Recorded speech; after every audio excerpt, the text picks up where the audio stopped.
বনি আদম বড় দামি।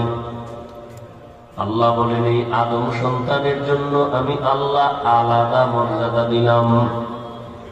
অন্য মাখলুকাতের তুলনায় মানুষ বড় দামি, আবার মানুষের ভেতরে একে অন্যের তুলনায় দামি।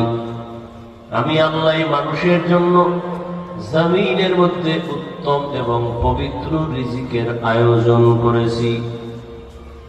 আল্লাহ পিপিলিকারেও খানা দেন, গরুরেও দেন, জঙ্গলের প্রাণীকেও দেন, উড়ন্ত পাখিরেও দেন, মানুষকেও দেন। তবে মানুষের খানাটা সব থেকে পবিত্র এবং প্রিয়, কোনো ভেজাল নাই খানায়। এই মানুষ এত দামি।